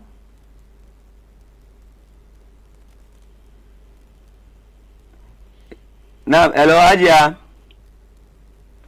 Wow, abin ya katsu kamar ina da shau za ta yi magana batun ATS da. Hona bu na ce kaka kira suna. No, ba kira suna, ka bari. Hello, salamu alaikum. Hello, salamu alaikum. Salamu alaikum. Wa salam. To hona bu. Na. Wa alaikum salam. Na, yanku sunan ki da inda kike kira. Yankuri suna na Aisha tu na gida daga Amma Sama. Oh masha Allah to gari na. Na. Na. To. Yankuri na kira saboda batun sha ni vote about the 5 years 10 years nan. Na. Make some contribute kai kada. Okay. Yankuri 5 years nan dai wallahi ya yawa. Ya yawa ko? 4 years ma da kashi ma muna kara. Da ni na samu ko shekara 3 ma ayi.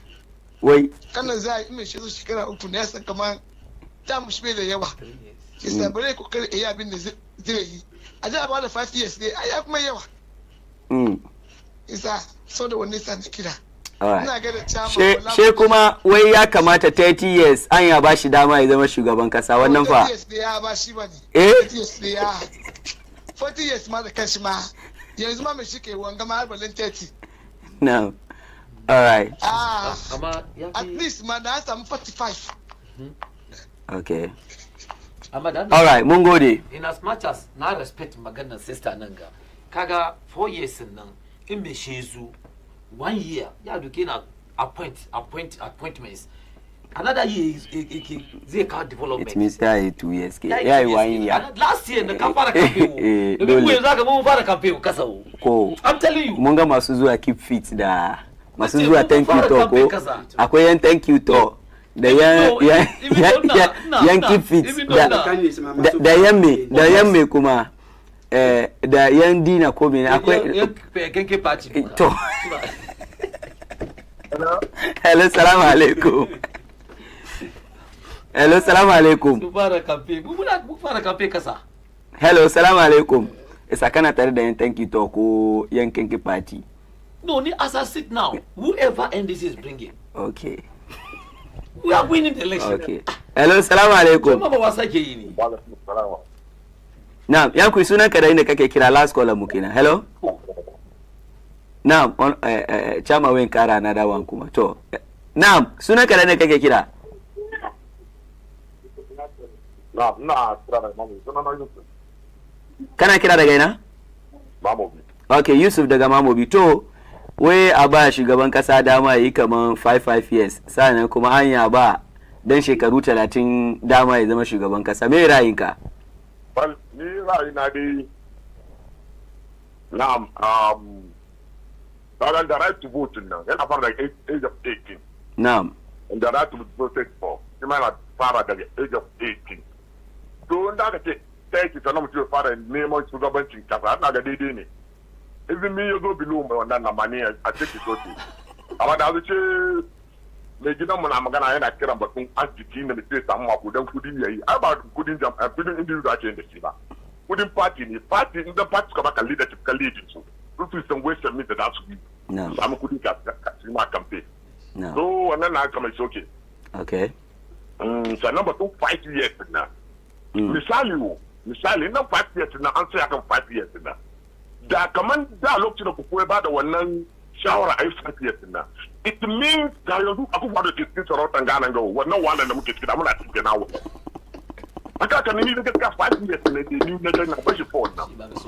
8 years ko mun shirye ne ke fiye da tafiya mu samu wani kuma da duba mu. Amma idan mutum ka zauna 10 years kana ba mu wala kuma da wanda da muka ta from years back lati yanga no muka fita. Jama'a ina ga gaskiya 5 years da ya yi ba. Na'am. Okay. Mun gode. Shi ma ina ta mai ra'ayi da ni inda nace in ba yi sa'a ba. Ni dai ban kira suna ba. Nace in ba yi sa'a ba.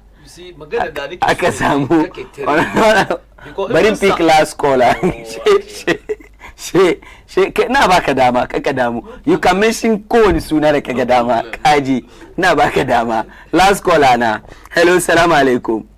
Last caller, last soup na yi kuma komo. Last soup. Na'am. Gaskiya ba ban kuna wani discuss ba. Na'am. Amma discussion kuna na ga kamar akwai muhimmanci ciki. Okay. Domin saboda leaders mu na Africa na bai zama ize ka samu leader da zai control ku ya duba ku sosai hakuri mai tabi ba. Okay. Sai dai guda kamar da azu magana da kai in ba mu yi saba mun zo mu gamu da mugu mutum. Wallahi muna mu yi kara. Na'am. Mu yi sa kuma mun gamu da mutumin kishi kuma mun ce kamar mu kara mai another 10 years. Na'am. Domin saboda baki rayuwar mu na ya kamata manyan mu na su gane kamar rayuwar mu na daban ne da na turawa. Kada turai ana biyan su yau manyan mu na ba su biyan mu. Kuma mun deserve gani yau city of Ghana na su yi ta biyan mu. Ko da wani 10 million ma ne ya kai ma ke maka tika karbi ka su ba su biyan. Amma shekarar na ka mutu mu wahala mu ko su ba su.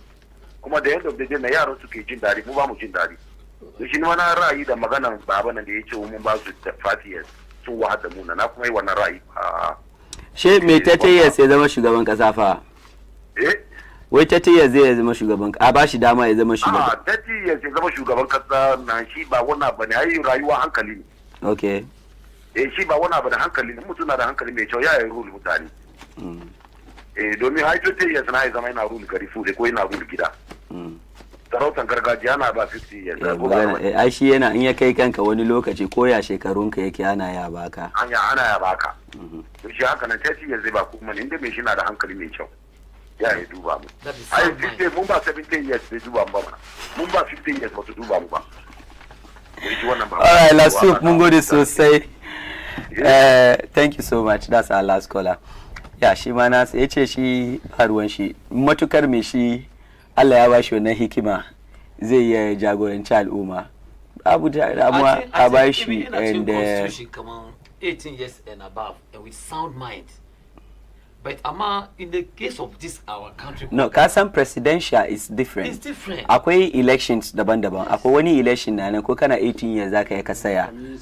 Yes, wasu na nan amma yeah, president shine da 40 years and then the proposal is a kawo shi 30 shine nake ce kamar shine nake ce kamar sometimes some of these things na their rules ne da yake qualifications da makamancin doka ne da yake yana na amma tabbacinsa zai biya wani lokaci saboda 40 years ma so na dan shekaru 40 ya zama shugaban kasa a nan ka gane ko and so anyway wannan babarin ba ku dama ni dai nawa shine wanda ya zo in dai zai zo yi aiki wani abu in dai zai zo yi aiki in Allah ya taimake shi ya zo da sarkakken niyya ya yi aiki tsakani da Allah ATS ya yi abin da zai yi in kurma da zo na fadi na shi da prime minister shi ya yi president 6 years kawai wannan 6 years ma bai kai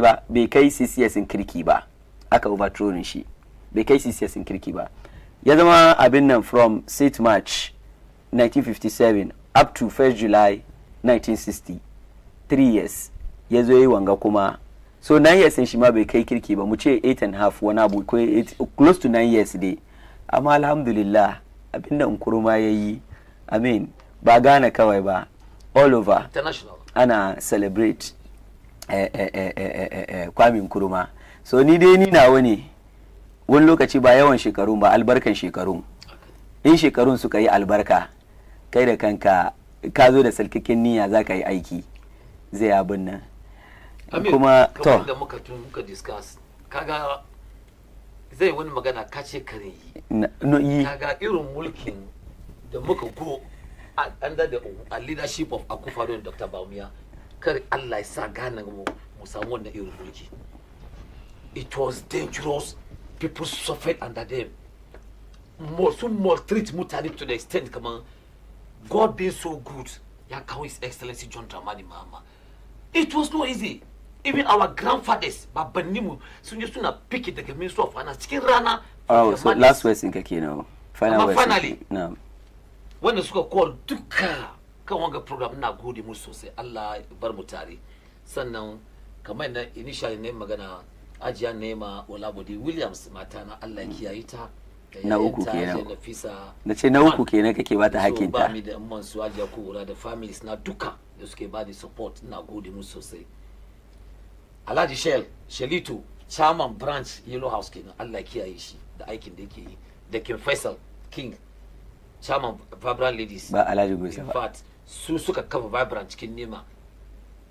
Faisal Ajiya Nema Ajiya Nafisa dukkansu irin kokarin suke da Vibrant Ladies ba wasa bane. Da zo da kace King Faisal ne shi na doka me King Faisal Alhaji young guy very active. Okay, King Faisal is a supporter of Arsenals. The Ghanaians. Suna da kungiyar supporters da suke prepare su ma suna su je World Cup in Allah ya yarda. Okay. Finally kuma na son gode ma Chief of Staff Julius Debra Allah kiyaye shi. He is my godfather and I thank him for what he has done for me. His Excellency John Dramani Mahama. The appointment letter na I approve. Na gode mi sosai. And I know very well for a short time. Inshallah. This is just the beginning. This is just the beginning. Inshallah. The National 2028. Whoever MPP is bringing send this message to your people.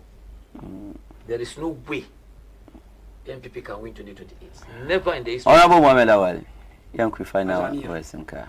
Na gode. Kaga Olabode chairman. Address not the kill man. You are my brother. Wait chairman. The chairman is kakao chairman number. Kila sunan ka chairman Olabode ne man. Ko ba chairman Olabode. The chairman is always a chairman. Okay. Very good. Chairman Olabode. Chairman Olabode. Williams. Shi abinda yanzu director deputy director ni bai invite na office shi ba ne wannan mun ke sai I invitation kana zuwa in March in za mu je welcome ya zo ya yi wannan fiye na ta ma da mun shi ba yake kaga welcome no we are open abinda yake son abinda shi yake ga son ya ce kaman Handa Excellency John Dramani Mahama da Alhaji Dr. Mahmud Bawumia yanayin da Ghanaian suka samu kan shi nake gaya min da ba abin da ke min daji ne a His Excellency John Dramani Mahama ya admit wannan abin nan da ya faru shi yasa in je mutum na kwance kan gadon hospital yana wahala bai da lafiya aka sa mishi ruwa kan a gama sa mishi ruwan a kare doktan da ke duban shi shaka transfer shi ko aka fit da shi shaka kawo sabon dokta ko ya aka yi dole shi wannan doktan nan shi farkon ne shi yayi kokari farkon yayi kokari shi yasa duk wani abin da yau muke enjoy we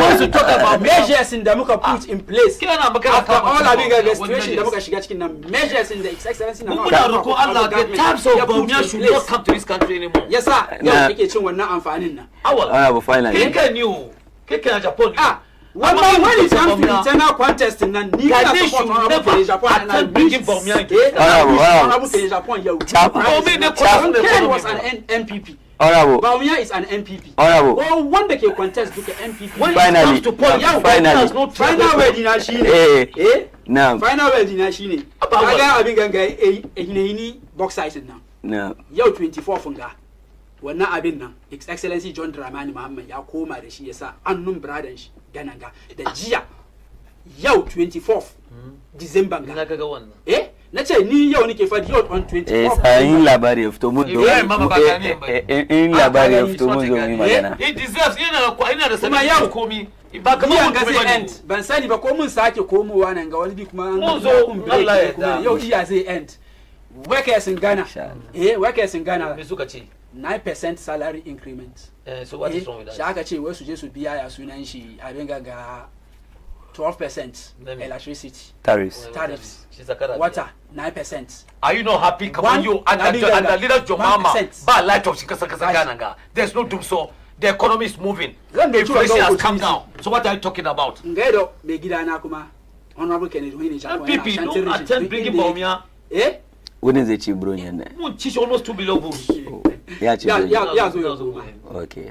Ya zo cheap bronya shi ko. Ba kaga yau abin da ke faruwa internal contest din da zamu je ni kullun na wani magana NDC kaga internal contest ba su taba gani ba this is the first time da za su ga ainin internal presidential contest shi yasa yau na wala bode wannan da yake yi ga shi an fara win because Bawumia cannot win yanzu kai wasa mun kawo ka yanzu haka chama wala bode MPP ya na zama MPP kai ba MPP ba shi yasa nace kai ma bari mu gama da maku within them nama honorable within the 5 people da kuke kawo wannan ko an gama su duka against wanda NDC kawo muci honorable market on the wall honorable ami Bawumia has no track record when it comes to Ghana honorable kagaba okay masu kallo every opportunity da zai samu duka yana so ya attack the credibility of abin gaga Dr. Mahmoud no I'm not attacking his credibility because you are failing so alright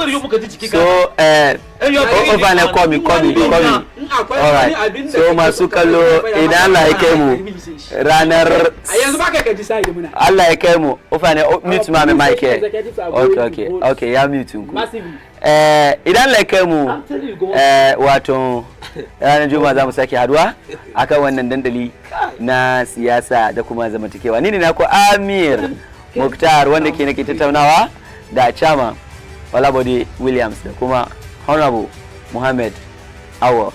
Allah ya kai mu sabon haduwa ko Allah ya sake hada mu. Wassalamu alaikum. Nace Allah ya sake hada mu. Wassalamu alaikum wa rahmatullahi wa barakatuh. Mun komo don wari. Na'am.